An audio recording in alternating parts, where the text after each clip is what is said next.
Hey guys, it's me Charlie. Today we're going to be making a big, hearty, chunky soup with beef. And I forgot to record the first part about chopping up the beef and the type of beef I got. But this is the size of the beef here. It's about an inch thick, inch wide. It's a nice, good, chunky piece of meat. And I put it into a large pot here. This is a, I think it's a 3-quart pot of, to make soups and any type of stock. I'm also using salt and pepper, grounded up cumin seed.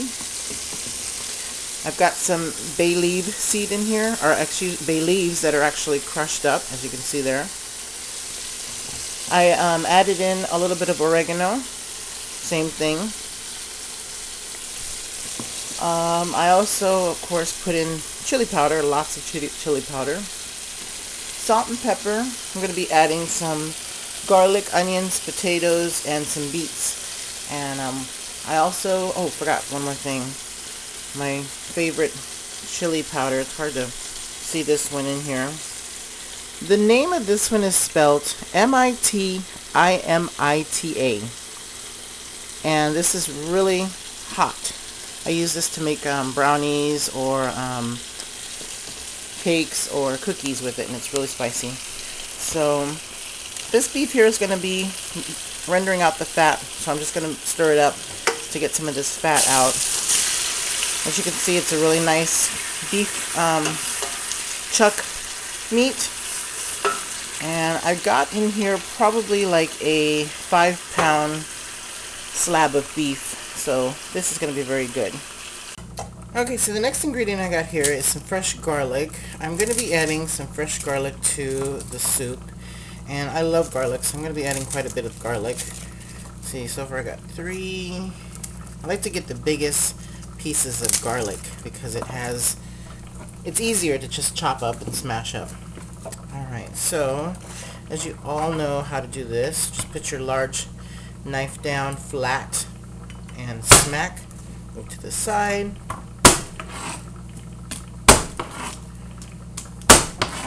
You don't have to hit that hard, but you can hit just quite a little bit hard. And then what happens, of course, it splits open and it's easier to peel. There you go. Isn't that much easier to do?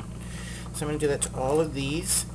The other thing is, if you guys are on a budget and you're looking for some tomatoes and you wanted to use fresh tomatoes, but they just seem to be a little too expensive at the store, what you could do is you can buy canned tomatoes that are already prepared. You can either buy whole or crushed. And I prefer to use the crushed because it's a little bit easier. If they're whole, sometimes they're too big and you might have a hard time and you might have to go through the whole process of chopping it up. So let me show you what I got. When I went to the store, I found that they were on sale. This is a diced tomato with green chilies, which is not hot at all. This was about 2 for 89 cents. So I got 2 of these little cans here. And then the other thing is I got some regular crushed tomatoes. These are the little petite small tomatoes. They are all already diced. It's in its tomato juice, so it's actually completely natural and got good flavor to it. These cans were 2 for 99 cents, and these are the big cans. They're about 1 pound and 12 ounces, so that's a really good deal on these cans. The last thing is I love adding beets in there. Now I won't be adding the juice to the soup because it'll make the soup red, but if you buy some medium whole beets, these actually taste very, very, very similar to the fresh beets, and no one can actually tell. And I'm usually the type that can tell, but buying a 15-ounce can of beets, these were 2 for 89 cents, that's a really good deal. So you guys should look into that if you like beets in there. Now beets, when you put them in after you've rinsed them out in water, when you cut them up, these medium-sized beets, I'll show you what they look like. But when you cut them up, they actually won't stain too much the soup. It will stain a little bit, but not too bad. We're also going to be adding some potatoes. These are just your basic bag of Idaho potatoes or russet potatoes that you get at the grocery store. And then some red onions. Alright, so I've already started cutting my potatoes, and I just wanted to show you that what I do is I cut them down the middle. And once I cut them down the middle, I cut them again down the middle, so that way I can have fourths. And then I just want to get about a 1-inch thickness on all of these, and these all come out like this. So I'm going to go ahead and put that into some water. And what I do is I salt my water just to give it a little salt water. but I also rinse them out because I don't want that extra starch in the soup, so I don't want it to get very thick, because the potato is like a potato starch. It will thicken up your soup and just make it a little too thick. So now, salt water, give a little rinse, see how nice that looks. These are the russet potatoes that you get for like $1.99 for 5 pounds. So again, budget. It's a good way to save a little bit on a budget. Alright, so now let me go ahead and show you the onions. So here are my red onions. Cut off the ends. During this time when you're cutting up onions, it's probably a good idea to blow at them. It kind of gets rid of that extra onion that gets in your eye, the little gases. Again, these are going to be a good chunky size. I don't want them too small. I just want to keep them, I want to be able to see them in the soup, because these are going to break down and they're going to be like part of the vegetables. So this will also look nice. Now this will need to go into its own bowl. Part of the reason is because I'm going to be adding most of the onion to the soup to give it flavor, but at the end I like to save some onion to put in fresh, but I also like to dice it up a little bit more, so that way I can get a lot of that onion flavor. You could also add cilantro, which is a very good flavor. If you like cilantro, I would recommend you buying a bunch, maybe 2 bunches. 1 bunch for the soup as it's cooking, and maybe a bunch and a half. And then once it's cooked, at the very end, take that half a bunch that's left over, chop that up, and then add it also to the soup. Ooh, it's getting to my eyes now. I've been talking, not blowing at the onions.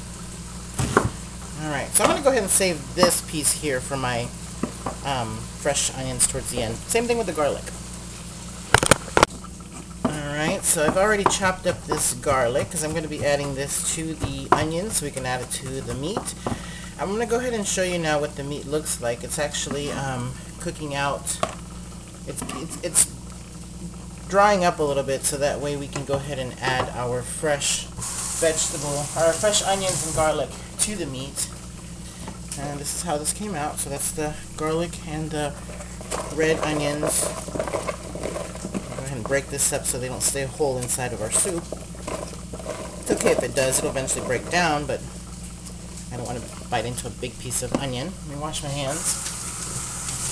Alright, so let me go ahead and bring you over to the pot of meat. Alright, so as you can see, the meat's now cooking down. There's no more liquid on the bottom. And you'll notice that the meat is nice and dark because that's all the seasoning that's in there. There is actually caramelized right on the sides there. You can see that that's where all the flavor's at. So once we pour in our water or our stock, whatever you decide to use, that'll pick up all that flavor. So I'm going to go ahead and add the onions so that way we can get all that flavor to come through. I'm using this, even though you don't have to use something like this, you should use something a little bit easier. But I figured I'm just going to save a step in cleaning dishes and add everything and just stir it. Alright, so this meat smells so good. Look at those chunks of beef. Looks so good. I wish I could eat it now. Now the reason why you do this process is you want to cook the meat, you add some color to it. You also want to tenderize it by doing it this way. But now that we've added the garlic, we definitely need to add some liquid to this because we don't want this garlic to burn and become bitter. So, I don't know if I have water ready here. Sort of. Let me add. So I'm just going to be adding some regular water here.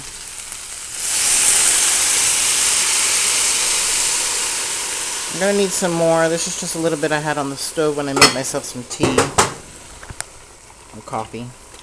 So now, by doing this, we're picking up all that flavor that's on the side of the pan that we created by cooking all this in the very beginning, the meat. Alright, so I'm going to let this do its thing and add a little bit more water.